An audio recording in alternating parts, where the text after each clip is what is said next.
Podcast POV. Rika, ano ba? Hindi ka pwedeng umalis. Nag-uusap pa tayo. Narinig kong wika ni Aldrin pero hindi ko na pinansin pa. Pakialam ko ba? Bahala siya sa buhay niya.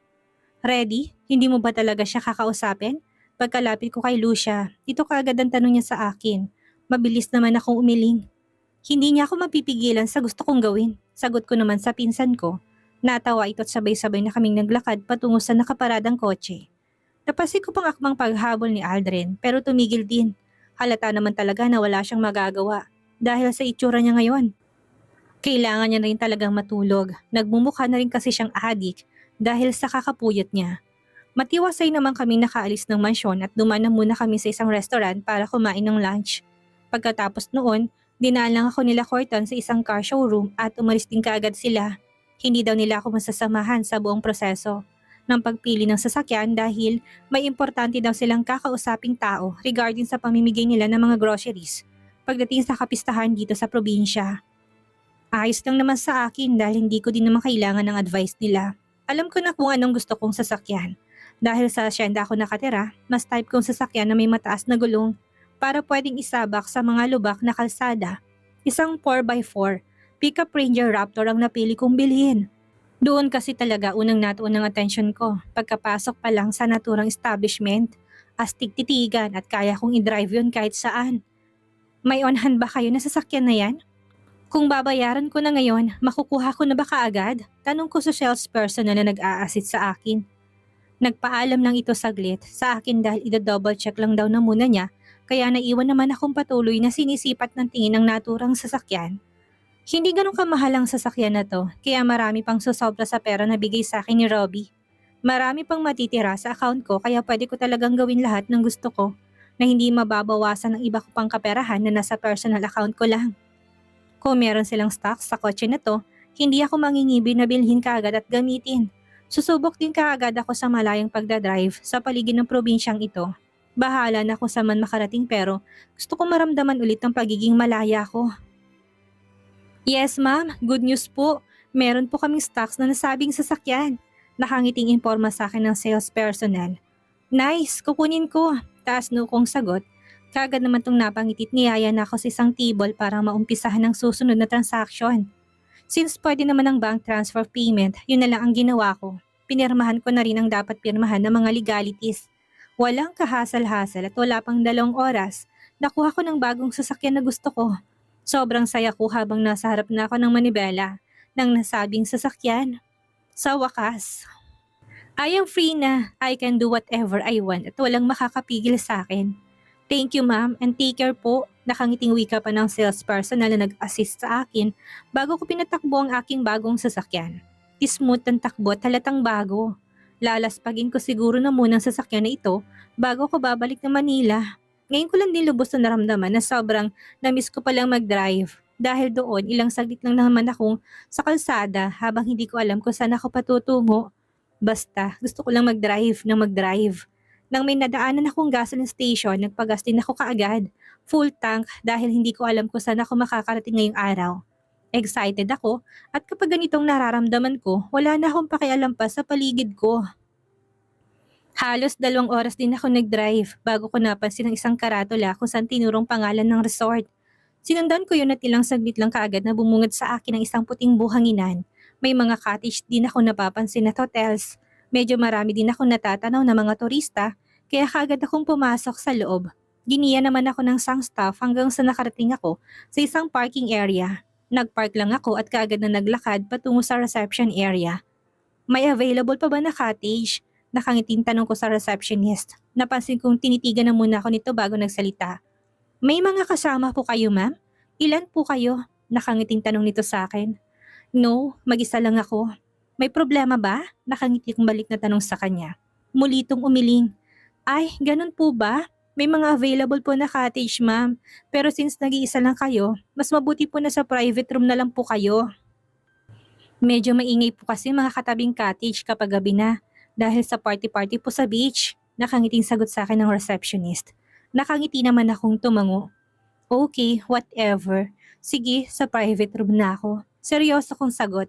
Ilang saglit lang kaagad niya akong inabot sa akin ng isang keycard at sinamahan ako ng isang roomboy patungo sa aking silid na ukapahin ko. Pagkapasok ko sa loob ng hotel room, kaagad ko ibinagsak ang pagod kong katawan sa kama. Dahil sa pagod, hindi ko na namalayan pa nakatulog na pala ako. Nagising na lang ako sa malakas na tunog ng aking cellphone. Mabilis ko yung kinapa sa loob ng aking handbag at nang mahawakan ko kagad kong sinagot. Yes, inaantok kong bigkas. Rika, nasan ka? Kagad naman sagot ng pinsan ko si Lucia. Siya palang tumatawag kaya natatamad akong bumangon habang nakadikit pa rin sa tenga ko ang aking cellphone. Oh, sorry pinsan. Nakalimutan ko palang sabihin sa'yo na hindi ako makakasabay sa inyo pag-uwi. Inaantok ko pa rin sagot sa kanya. Napatitig ako sa may bintana at kagad ko napansin na gabi na pala. Hindi makakasabay? Bakit? Nakauwi ka na ba ng mansyon? Nagtatakang sagot sa akin ng pinsan ko. Kagad naman akong umiling kahit na alam kong hindi niya ako nakikita. Hindi pa, pero uuwi din ako. Masyado kasi akong nalibang kanina sa pagdadrive. Sa bago kong kotse kaya napagod ako. Kaunting rest lang at babalik din kagad ako ng mansyon. Nakangiti kong sagot sa pinsan ko. Bukas na lang siguro ako uuwi, hindi naman siguro ako hahanapin nila lola at lolo. Lalo na ng Aldrin na yon. Pagkatapos naming mag-usap ng pinsan kong si Lucia, nagdesisyon na rin akong lumabas na muna ng room ko. Maghahanap lang ako ng restaurant na pwede kong makainan at mabilhan ng pamalit na damit. Bala ko ring bumili ng alak dahil bala ko uminom na mag-isa dito sa silid ko. Broken-hearted at kapag broken-hearted, may kasama talagang alak palagi. Yun kasi ang nakikita ko sa mga napapanood kong love story online kaya gagayahin ko. Malay mo naman, baka nga makatulong ang mga ganong gawain para makalimot ako. Mukhang kilala at dinadagsa naman ng maraming turistang naturang resort. Dahil napansin ko nagkalat ang mga restaurant sa paligid. Akala ko talaga maliit lang ang lugar na to pero malaki pala. Ayon sa suot kong relo, halos alas 7 pa lang ng gabi at buhay na buhay ang buong paligid. Nagpasya akong pumasok sa isang restaurant kung saan konti lang ang guest. Yun nga lang pagkatingin ko sa menu, hindi ko akalain na ganito pala kamahal ang mga pagkain. Kaya pala, kaunti lang ang customers at dahil hindi naman ako nagtitipid, kagad din naman ako umorder ng makakain. Wala din kasi talaga akong balak na magtagal dito sa labas. Mas gusto ko magkulong lang ako sa kwarto na walang asungot at makikialam sa akin. Pagkatapos kong kumain, sakto naman may nakita ko isang butik na nagbebenta ng iba't ibang klaseng kasuotan. May mga swimsuit, kaya bumili na rin ako. Bumili na rin ako ng undies at t-shirt at shorts.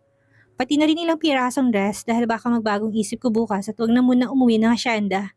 Depende pa rin talaga sa mood kong lahat-lahat ng desisyon kong gagawin. Hindi ko rin nakalimutang dumaan sa liquor wine store para bumili ng alak.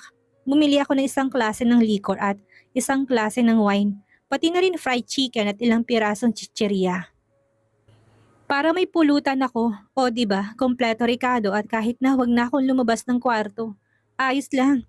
Hi miss, I am Roy. Pwede ko bang malaman ang pangalan ng magandang binibini? Habang naglalakad ako pabalik ng hotel, isang matangkad na lalaki ang sumalubong sa akin. Kung hindi ako nagkakamali, kakaahon niya lang sa pool or dagat dahil basa pa ang kanyang katawan at tanging swimming trunks lang ang suot niya. May nakasampay na tuwalya sa kanyang balikat. I am sorry mister, I am in a hurry and I don't have time to talk to new acquaintances. Diretsahan ko sagot si isang estrangerong nasa harapan ko. In fairness, ang ganda ng katawan ng lalaking ito. Pero dahil wala akong ibang gustong gawin sa resort na ito, kung hindi mapag-isa at magmuni-muni, sa akin ng makihalubilo sa opposite sex ko. Excuse me, muli kong bigkas sa lalaking hindi inaalis ang pagkakatitig sa aking muka. Hindi na rin siya nakaimik pa, kaya naisip ko na lang na baka nainsulto siya sa sinabi ko. Hindi ko na rin hinintay pa na sumagot siya at mabilis ko na siyang tinalikuran. Kaagad din naman ako nakarating sa hotel room ko. Pagkapasok ko sa loob ng kwarto, tunog ng phone ko kaagad ang sumalubong sa akin. Nakalimutan ko pala itong bitbitin kanina at saktong pagdampot ko sa aking phone na nasa ibabaw ng kama. Sakto namang natapos ang pagtunog nito. Hindi ko mapigilang mapakagat sa aking labi nang papansin ko na halos 30 missed calls ang nakarehistro sa aking phone. Number ng pinsan ko si Lucia at may isa pang unregistered number. Nagkibit-balikat lang ako takmang ilalabas ko na sana lahat ng pinamili ko mula sa plastic bag na muling tumunog ang aking cellphone. Sa pag-aakala ko na si Lucia ang tumatawag, wala sa sariling, dinampot ko yun at sinagot. Hello Cass, sabi ko uwi ako kapag nakapagpahinga ako. Kagat kong bigkas at wala sa sariling patihayang nahiga sa kama. Where are you? Bakit hindi ka umuwi? Bakit hindi mo sinasagot ang tawag ko? Alam mo bang kanina pa ako tumatawag sa'yo? Hindi ko mapigilang mapakagat ng labi ko nang marinig kong seryosong boses ni Aldrin. Wala sa sariling nilayo kong phone sa aking tenga para tingnan ang monitor ng cellphone ko at confirm na ibang number ang kausap ko. Maaaring itong number na ginamit ni Aldrin. Kung alam ko lang na siyang tumatawag, hindi ko na sana siya sinagot. Nasaan ka? Sabihin mo sa akin at susunduin kita. Narinig ko muling wika niya na muli kong dinikit ng aking phone sa aking tenga. Hindi ko naman maiwasan na mapangisi. Hulaan mo, pwede mo kong sunduin yan kung alam mo nasaan ako, nakangisi kong sagot sa kanya. Rika, please, not now. Ano bang nangyayari sa iyo ha? Nakalimutan mo na ba na wala ka sa Manila para magkaganyan ka? Alam mo bang pwede ka mapahamak sa ginagawa mong yan? Nararamdaman ko ng galit sa boses niya habang sinasabi ang katagang yon. Kaya hilaw akong natawa. Ano bang pinagsasabi mo? Alam mo, napaka-advance mo mag-isip. Hindi na bago sa akin hindi umuwi ng bahay kaya pwede ba? Stop acting na parang concern ka sa akin. Take care of yourself and not me dahil may sarili akong pag-iisip. At kaya ko na sarili ko. Nainis ko sagot sa kanya. Hindi to nakaimik pero ramdam kong galit niya dahil ilang beses tong humugot ng malakas na buntong hininga. Kung wala ka nang sasabihin, papatayin ko ng tawag mo. And please, huwag kang pakialamero at istorbo dahil hindi naman kita pakikialaman sa lahat ng mga gusto mong gawin. Nainis kong muling wika sa kanya at kagad na pinatay ang tawag. Napasya na rin akong tuluyang i-off ang aking phone para walang istorbo. Muli akong bumangon sa kama at nagpasya akong buksan ng wine na binili ko kanina at nagsalin sa baso. Binuksan ko na rin ang television dito sa loob ng kwarto at sakto namang nakakonect pala sa Netflix. Kaya ilang saglit lang kaagad na rin ako nag-enjoy sa pinapanood ko at hindi ko na namalayan ng oras. Ang ending, umaga na ako nakatulog at imbis na uwi ako ng mansyon, hindi na lang dahil napuyat talaga ako. Hindi na nga rin ulit ako nakababa ng kwarto para maghanap ng makakainan. Nagpa-deliver na lang din ako ng makakain at natulog buong araw. Nanatili pa ako ng isa pang araw dito sa resort bago ako nagpasyang umuwi sa asyenda. Ayaw pa nga sana akong pagbuksan ng bantay sa gate ng mansyon nang mapansin ng pagdating ko siguro dahil sa sasakyan na gamit ko. Hindi pala sila na briefing na may bago akong kotse. Manong, ako to, ang senyorita Rika. Nakangiti ko pang wika sa bantay ng gate nang buksan ko na salaming bintana ng aking bagong sasakyan. Napansin kong nagulat to at mabilis na nang hingi ng pasensya. Mabilis akong pinagbuksan ng malaking gate kaya nag-drive na ako papasok sa loob. Pinarada ko ng maayos ang aking kotse at mabilis na ring bumaba. Yun nga lang pagkababa ko pa lang ng sasakyan, ang nag-aalalang mukha ng pinsan ko si Luciang kaagad na sumalubong sa akin. Bruha ka! Saan ka ba galing? Kaagad na tanong niya sa akin kasabay ng paghampas niya sa balikat ko. Hindi ko naman mapigilan ang mapangiwi. Masakit kayang paghampas niya. Diyan lang, saka bakit ka ba naghahampas? Hindi ba't sinabi ko naman na uuwi rin ako? Natatawa akong sagot sa pinsan ko. Kaagad naman siyang napasimangot at seryoso akong tinitigan sa mga mata. Alam mo bang halos mabaliw na si Aldrin sa kakahanap sa'yo? Saan ka ba nagpunta? Nasaan ang phone mo? Hindi ka namin makontak? Kaunting-kaunti na lang talaga tatawag na kami sa Manila para ipaalam sa parents mo na nawawala ka. Seryosong bigkas ni Lucia. Hindi ko mapigilan ng mapangiwi. Malay ko ba na mag-alala pala sila sa biglaan kong pagbabakasyon sa resort? Sa resort lang ako. Pagkatapos kong tawagan ni Aldrin, in-off ko ng phone ko at nakalimutan kong i-on ulit. Nakangiwi kong sagot kay Lucia. Napansin kong kagad akong pinaningkitan ng mga mata nito. Halata pa rin sa mukha nitong inis kaya buong tamis ko siyang nginitian. Ganito kasi yun pinsan, hindi ba't bagong kotse ko? Habang nagmamaneho ako, napadaan ako dun sa isang resort. Pumasok ako doon sa loob at nagandahan ako. Actually, magpapahinga lang naman sana ako pero nakatulog ako eh. Natatawa akong inirapan. Ewan ko sa'yo, bahala ka. Kinalola ka magpaliwanag at sa asawa mo si Aldrin. Nakairap nitong sagot sa akin.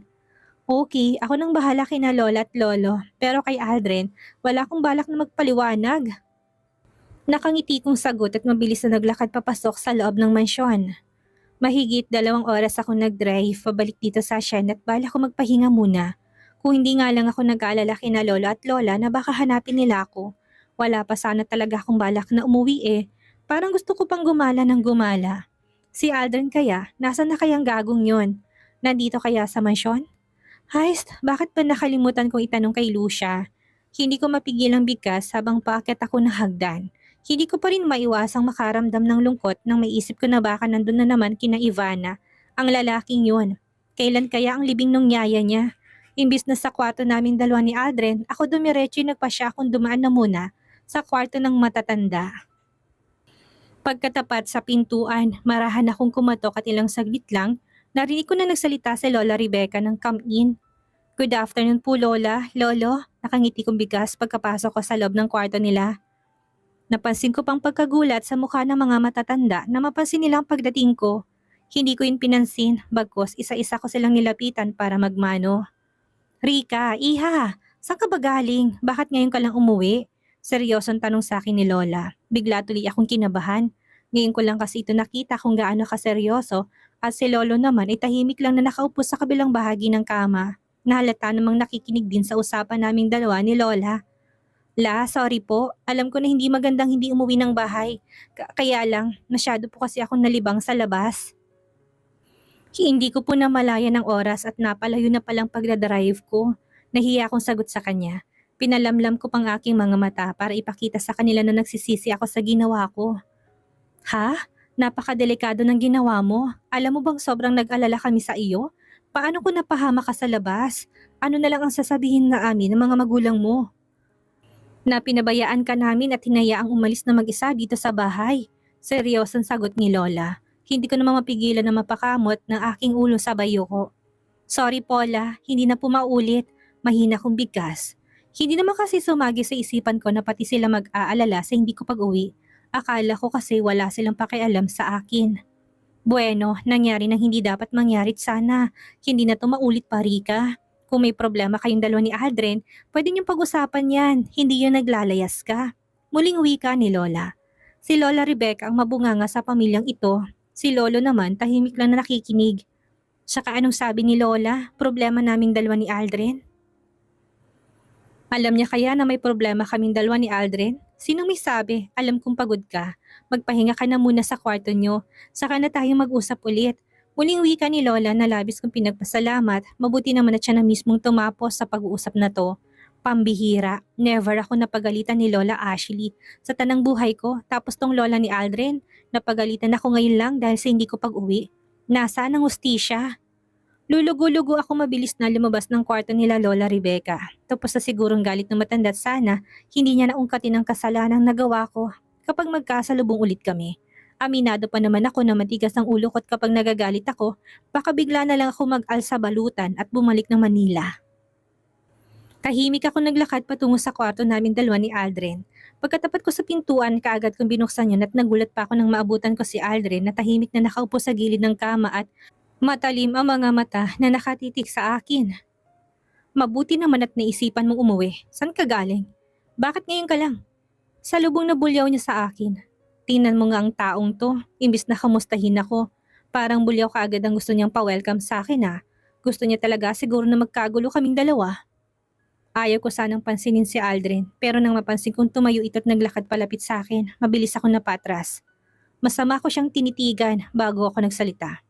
Sa labas, nag-unwind at namasyal. Nainis ang boss, sagot ko sa kanya. Natigil naman ito sa bagakbang at marahas na napabuntong hininga. Nag-unwind? Nang 2 days? Ni hindi mo malang naisip ang mga taong naiwan dito sa bahay na nag-aalala sa'yo? Ni hindi mo lang naisip na halos mabaliw ako sa kakahanap kung saan ka nagpunta? Naiinis na sagot niya sa akin. Hindi naman ako makapaniwalang napatitig sa kanya. Talaga lang ha? Nag-aalala sa akin? Hindi nga. Sa sobrang pagiging abala niya nitong mga nakaraang araw, talaga bang naisip niya pa ako? Okay, fine. Don't worry. Sa susunod magpapaalam na ako sa'yo. Pilit ang ngiting sagot ko sa kanya. Napansin kong kaagad ako nitong pinalingkitan ng mga mata habang hindi inaalis ang pagkakatitig sa aking mukha. Wala nang susunod dahil hindi na ako papayag. Naging busy lang ako nitong mga nakaraang araw at kung saan ka na nakarating. Nainis ng sagot. Kaagad ko naman siyang pinagtaasan ng kilay. Anong walang susunod? Ngayon pa? Ngayon mo pa ba ako pipigilan ngayong may bago na akong kotse? Mayabang na sagot ko sa kanya. Napansin kong pagkagulat sa mukha niya. Anong sabi mo? Bumili ka ng bagong kotse? Nainis sa tanong niya sa akin. Parang walang narinig na tumayo ako at naglakad patungo sa walk-in closet. Aldrin, stop acting na parang isa kang ulirang asawa. Wala ka narinig sa akin na kahit na anong salita nung ikaw ang umaalis ng bahay habang tulog ako. Hindi kita pinakialaman. Kaya huwag mo rin akong pakialaman sa mga gusto kong gawin sa buhay ko. Naiinis kong sagot sa kanya. Anong sabi mo? Hindi pinapakialaman? Kaya ka umalis ng 2 araw dahil gumaganti ka sa akin?